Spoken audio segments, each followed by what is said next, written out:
बिस्मिल्लाहिर्रहमानिर्रहीम। अस्सलाम वालेकुम। इस वीडियो में हम बात करेंगे कि शेर अफजल मरवा छा गया है।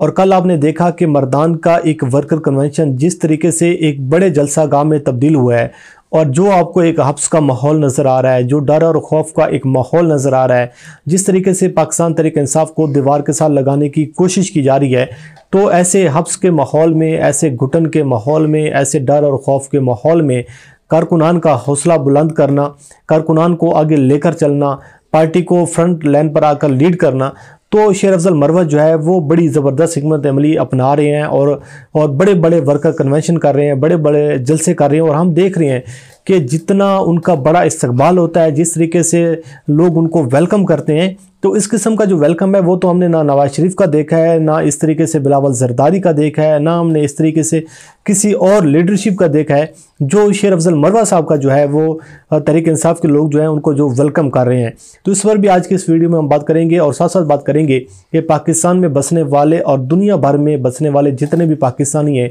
उनके लिए खुशखबरी ये है कि इमरान रियाज साहब जो हैं वो अब दोबारा मुतहरिक हो रहे हैं। उन्होंने आज एक ट्वीट किया, जो ट्वीट एक टॉप ट्रेंड बन चुका है, इस पर भी बात करेंगे। और इसके साथ साथ बात करेंगे कि जो पाकिस्तान तहरीक इंसाफ को दीवार के साथ लगाने की कोशिश की जा रही है, अब बल्ले का जो निशान है वो भी बैलेट पेपर पर होगा या फिर नहीं होगा। जो इलेक्शन कमीशन ने कल एक फ़ैसला दिया है, तो पाकिस्तान तहरीक इंसाफ के अब दो प्लान नज़र आ रहे हैं, प्लान 1 और प्लान 2 जो है, प्लान ए और प्लान बी जो है।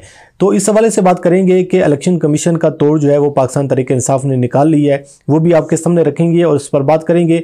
आखिर पे हम बात करेंगे कि जो बाप बेटे की लड़ाई है, आसिफ अली जरदारी और बिलावल जरदारी की जो लड़ाई है, उसके अब तकरीबन कोई 36 घंटे हो चुके हैं, तकरीबन 40 घंटे, 36 से 40 घंटे होने वाले हैं। तो अब तक की जो तफसीलात हैं, जो अपडेट्स हैं, जो तफसीलात हैं वो आपके सामने रखेंगे। लेकिन सबसे पहले बात कर लेते हैं कि पाकिस्तान में बसने वाले और दुनिया भर में बसने वाले जितने भी पाकिस्तानी हैं उनके लिए एक अच्छी खबर ये है कि जो इमरान रियाज खान साहब को दोबारा टेलीविज़न स्क्रीन पर देखना चाहते हैं, जो सोशल मीडिया पर दोबारा उनको एक्टिव देखना चाहते हैं, उनके लिए खुशखबरी ये है कि इमरान रियाज साहब जो हैं अब वो रिकवर हो रहे हैं। अब ऐसा वो सोशल मीडिया पर भी एक्टिव हो रहे हैं। उन्होंने आज एक ट्वीट किया और वो ट्वीट जो है वो इस वक्त टॉप ट्रेंड बन चुका है। और हम सब की दुआ है, और पाकिस्तान में बसने वाले और दुनिया भर में बसने वाले जहाँ कहीं भी पाकिस्तानी बसते हैं, तो उनकी ये ख्वाहिश है और वो इमरान रियाज खान साहब को दोबारा टीवी स्क्रीन पर अपने यूट्यूब चैनल पर दोबारा वो देखना चाह रहे हैं। उनकी एक झलक के लिए वो बेताब है। और उसका अंदाज़ा आप इस बात से लगा लें कि उन्होंने आज एक ट्वीट किया जो अभी तक जो है वो टॉप ट्रेंड जो है वो पर जो है वो नज़र आ रही है। उन्होंने एक ट्वीट किया, उन्होंने कहा कि अस्सलाम वालेकुम, मैं आप सबका दिल से शुक्रिया अदा करता हूँ। आज मैं ज़िंदा और सही सलामत हूँ, तो ये सब अल्लाह रब्बुल इज़्ज़त की मेहरबानी और आप सब की दुआओं की वजह से है। ये क्रेडिट उन्होंने आप लोगों को दी है कि जब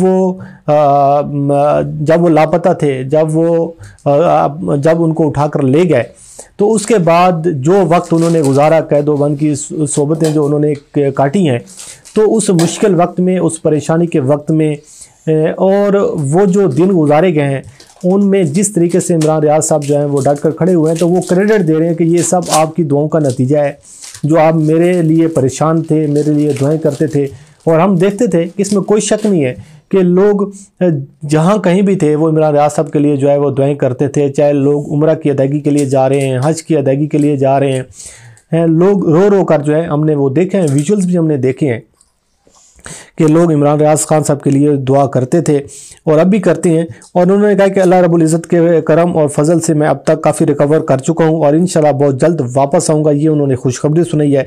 और दुआओं के अलावा एक दरख्वास्त और भी है कि कुछ भी हो जाए दिल नहीं छोड़ना। ये उन्होंने बड़ा ज़बरदस्त जुमला कहा है कि पाकिस्तान जिंदाबाद। और अभी देखें कि दिल नहीं छोड़ना जो एक हैशटैग है वो टॉप ट्रेंड कर रहा है।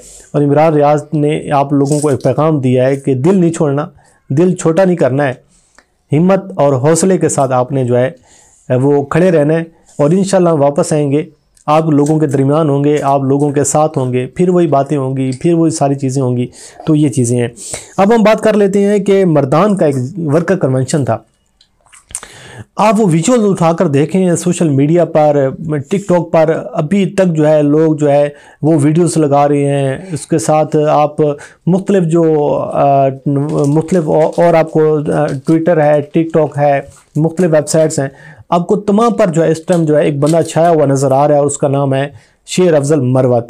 कल एक वर्कर कन्वेंशन था मर्दान में, लोग अपने मकानों की छतों पर चढ़कर जो है वो इस शेर अफजल मरवत का खिताब सुन रहे थे।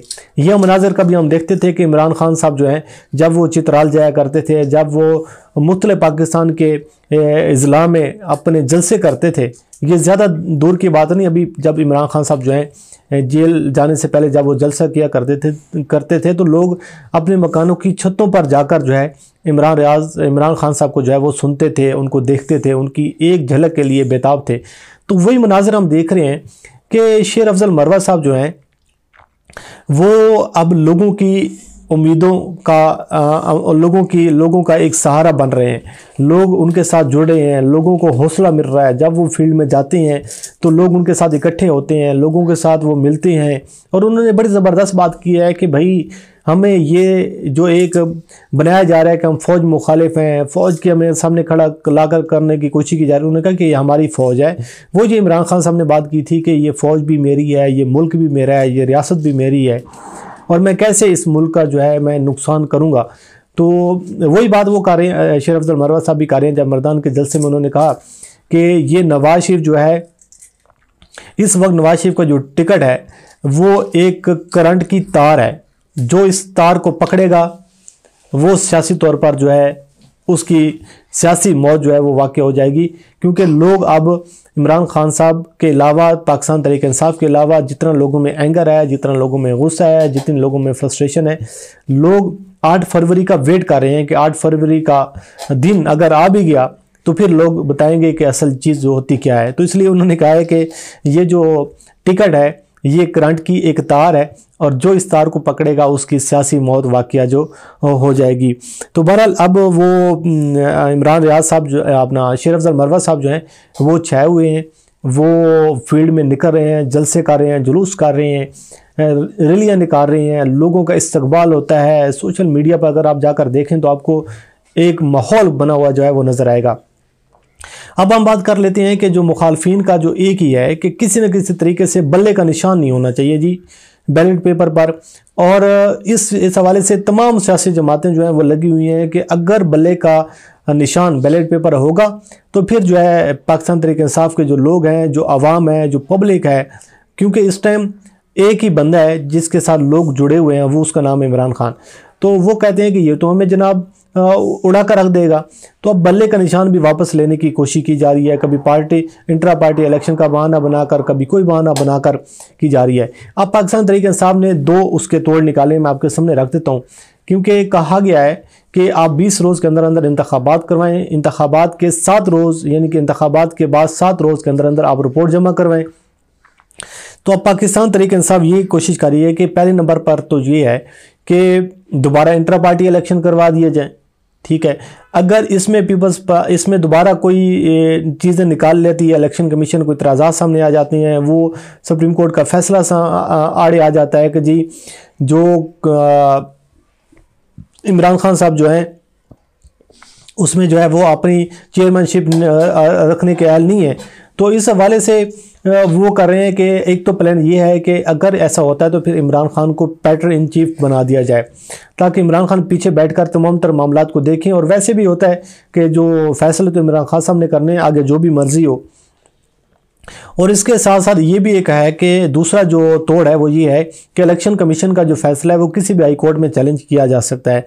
तो अब ये कोशिश की जा रही है कि पेशावर हाई कोर्ट में इसको चैलेंज कर दिया जाए या लाहौर हाई कोर्ट में इसको चैलेंज कर दिया जाए। इस पर भी जो है वो वर्किंग की जा रही है ताकि ये नौबत ही ना आए। और ये आखिरी जो एक दीवार है ये जो एक आखिरी पत्ता खेलने की कोशिश की जा रही है, आखिरी कार्ड जो शो करवाने की कोशिश की जा रही है, तो इस प्लान को भी नाकाम बना दिया जाए। तो अभी ये 2 चीज़ें सामने आ रही हैं कि एक तो इसको लाहौर हाई कोर्ट में, अपना पेशावर हाई कोर्ट में चैलेंज किया जाएगा, दूसरे नंबर पे वहाँ पे भी रिलीफ नहीं मिलता तो फिर इमरान खान को पैटर इन चीफ बना दिया जाएगा।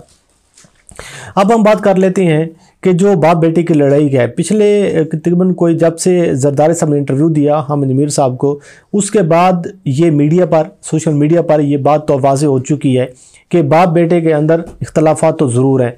वरना ये नहीं हो सकता कि एक ऐसे मौके पर कि जब इलेक्शन कैंपेन जारी हो, जब इंतखाबी मुहिम जारी हो, और उस मौके पर आकर बाप ये कह दे कि बिलावल तो भी ना तजर्बाकार हैं। वो बंदा जो अपने आप को वज़ीर आज़म का उम्मीदवार समझ रहा है, उसका बाप उसे कह दे ये तो अभी ट्रेन नहीं हुआ, अभी इसकी तो जो है ट्रेनिंग होनी है, अभी तो ये जो है अभी तजर्बाकार ही नहीं है। तो एक ऐसे मौके पर, और दूसरा ये कहना कि जी टिकटें तो मैं तकसीम करूँगा, पावर तो मेरे हाथ में है। तो फिर बाद में होता है कि बिलावल जरदारी जो है वो दुबई चले जाती हैं, उसके बाद आसिफ अल जरदारी भी उसके पीछे दुबई चले जाती हैं। कहा यह जा रहा है कि जी ये तो एक फैमिली गैदरिंग है, पहले से चीज़ें सेटल थी, तो इस हवाले से जो है वो गए हैं। लेकिन ये हकीकत है कि इन दोनों के अंदर इख्तलाफात ज़रूर हैं। वरना ये आज जरदारी साहब को बातें करने की नौबत क्यों पेश आई कि जी पार्टी तो मेरे नाम पे मुझे बीबी देकर गई थी, लेटर मेरे नाम पर था, जो 4P है उसके तमाम तर जो इख्तियारात हैं वो मेरे पास हैं, टिकटें मैं देता हूँ, बिलावल को टिकट मैंने देनी है, बिलावल जो है वो अभी ना तजर्बाकार है। तो अपने बेटे को चार्जशीट करने का क्या मकसद है? यानी कि मरीम नवाज़ जो है अगर वो कुछ कर रही है तो नवाज शरीफ आकर जब मीडिया पे मरीम नवाज़ को चार्जशीट करेगा तो फिर उसकी क्या किस कैपेसिटी में आकर वो काम करेंगी? तो बाज़ार कुछ चीज़ें तो हैं जो नज़र भी आ रहा है, पस से पर्दा भी चीज़ें कुछ नज़र आ रही हैं। लेकिन मुद्दा ये है कि ये खेल कहाँ पर जाकर रुकेगा, क्योंकि बहुत सारे लोगों का ये भी कहना है कि जैसे बिलावल जरदारी ने जो स्टेटमेंट दी है कि बुजुर्ग सियासतदानों को घर बैठ जाना चाहिए, तो इस पर भी इतराज़ात हैं कि बिलावल ने ये बात क्यों की है, बिलावल को ये बात नहीं करनी चाहिए थी। पार्टी के अंदर जो लोग हैं उन्होंने इस बात को इतराज़ उठाया कि भाई हमसे कोई मसला है तो हम साइड पर हो जाते हैं। तो ये कुछ चीज़ें हैं। बहरहाल पीपल्स पार्टी का ये मौक़िफ़ है, जो ऑफिशियल स्टेटमेंट ये आ रहा है कि बिलावल साहब और जरदारी साहब जो हैं वो गए हैं एक फैमिली गैदरिंग पे, और 29 नवंबर को वो बिलावल साहब वापस आ जाएंगे। क्वेटा में उन्होंने वर्कर कन्वेंशन करना है, तो 30 नवंबर को उसकी वो क़यादत करेंगे, स्टेज पर मौजूद होंगे। तो बहरहाल अब देखते हैं कि जो है वो सूरत हाल क्या सामने आती है। बहरहाल इस हवाले से भी आपको आगाह करते रहेंगे। अल्लाह करीम आपका हामी नासिर हो। मुझे दीजिए इजाज़त। अल्लाह हाफ़िज़।